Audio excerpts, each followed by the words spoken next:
السلام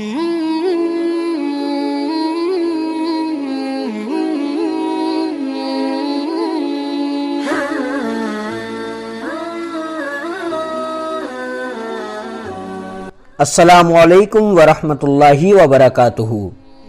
دوستو، آج ہم اس شخص کے بارے میں بات کرنے جا رہے ہیں جس نے سلطنت عثمانیہ اور خلافت کو ختم کیا۔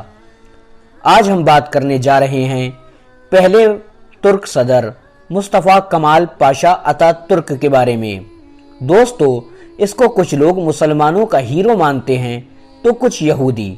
بہرحال اس کی پیدائش سن 1881 کو موجود گریس کے شہر سولانیکا میں ہوئی، جس پر اس وقت سلطنت عثمانیہ کی حکومت تھی۔ اس کے باپ کا نام علی رضا تھا۔ کچھ ریسرچرز کا کہنا ہے کہ یہ اور اس کا باپ نسل کے اعتبار سے البانیان تھے۔ وہیں ایک بڑے طبقے کا ماننا ہے کہ یہ لوگ ترک مسلمان تھے۔ وہیں اسے یہودی کہنے والوں کے پاس بھی ثبوت موجود ہیں۔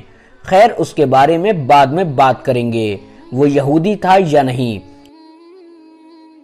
اس کے شروعاتی سالوں میں اس کی ماں نے اس کا داخلہ ایک مذہبی اسکول میں کرایا، لیکن اس کے بعد اس کے باپ نے اس کا داخلہ ایک پرائیویٹ اسکول میں کرا دیا، جس کے اندر اس نے سیکولر تعلیم حاصل کی۔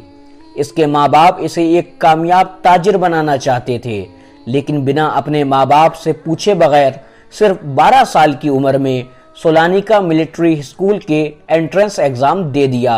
اس کے بعد 1853 میں اس نے ایک ملٹری اسکول میں داخلہ لے لیا اور آگے چل کر اس نے اوٹومن ملٹری کالج سے گریجویشن کیا۔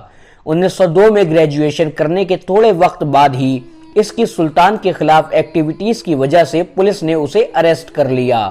کچھ مہینے جیل میں رہنے کے بعد اس نے آزاد کر دیا گیا، جس کے بعد یہ عثمانی فوجی میں بطور اسٹاف کیپٹن شامل ہو گیا۔ یہاں سے شروع ہوا اس کا فوجی کریئر، جس کے بعد میں چل کر اسے ترک صدر بنا دیا گیا۔ اتا ترک کا فوجی کریئر دمشق سے شروع ہوا۔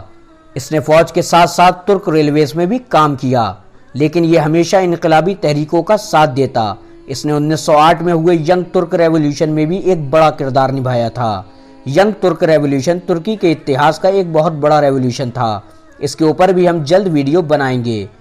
اس کے بعد اتا ترک کو لیبیا میں قبائلی بغاوت کو کچلنے کے لیے بھیج دیا گیا۔ بغاوت کو کچلنے کے بعد یہ واپس استنبول آ گیا، لیکن اس کے استنبول آنے کے کچھ مہینے بعد ہی استنبول میں کچھ فوجیوں نے سلطان کے خلاف بغاوت کر دی۔ اتا ترک نے اس بغاوت کو بھی کچل دیا، جس کے بعد اتا ترک کو فوج میں پروموشن ملتے رہے اور اس نے بلکان میں ہونے والی بغاوت کو بھی کچل دیا۔ اس نے اٹالین ترکش وار میں بھی بہت بڑا کردار نبھایا۔ اس جنگ کے دوران یہ اس کی الٹی آنکھ کی روشنی چلی گئی، لیکن اس کے بعد بھی اس نے ترکوں کے لیے کئی جنگیں لڑی اور جیت بھی حاصل کی، جس کے بعد اسے بلکان آرمی ڈویژن کا ہیڈ بنا کر بلغاریہ کے شہر صوفیہ میں بھیج دیا گیا، اور اس کے کچھ عرصے بعد ہی شروع ہو گئی پہلی جنگ عظیم یعنی فرسٹ ورلڈ وار۔ اس جنگ میں ترکی یعنی سلطنت عثمانیہ نے سینٹرل پاورز کا ساتھ دیا تھا۔ پہلی جنگ عظیم کا دوران اتا ترک نے کئی جنگیں لڑی، لیکن سب سے زیادہ یاد کی جانے والی بیٹل جس نے مصطفیٰ کمال پاشا کو ترکی کی فوج اور عوام کا لیڈر بنا دیا، وہ تھی 1915 میں ہونے والی بیٹل آف گیلیپولی، جو کہ ترک اور انگریز فوج کے بیچ میں ہوئی تھی۔ اس لڑائی میں انگریزوں کو اتا ترک کے ہاتھوں شکست کا سامنا کرنا پڑا۔ ایک بے حد ہی امپورٹنٹ لڑائی تھی، اس لیے اس کے بعد اتا ترک کو ترکی کا بچہ بچہ جاننے لگا اور اپنا ہیرو ماننے لگا۔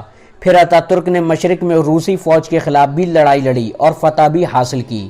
1919 میں سلطان محمد 6 سلطان بنے اور سلطان بننے کے فوراً بعد انہوں نے اتا ترک کو فلسطین میں کمانڈر بنا کر بھیج دیا، جہاں پر اس نے برٹش فوج کا سامنا کرا، لیکن انگریز فوج کو حلب تک پہنچنے نہیں دیا، جس کے بعد اتا ترک کو واحد ترک جنرل بنا دیا، جس نے فرسٹ وار کے دوران کبھی شکست کا سامنا نہیں کیا، جس نے اتا ترک کی شہرت کو اور دوبالا کر دیا۔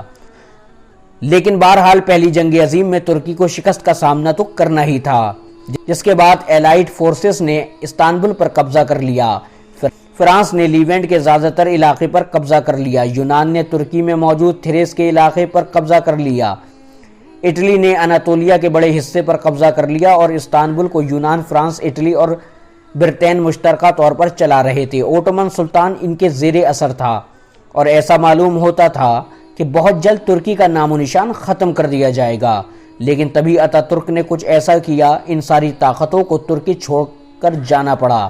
آپ کے ساتھ یہ ساری انفارمیشن شیئر کریں گے، آپ کو بتائیں گے کہ اس کا نظریہ کمالزم کیا تھا، یہ اسلام کو ماننے والا تھا یا اسلام کا مخالف، سب بتائیں گے لیکن اگلے پارٹ میں۔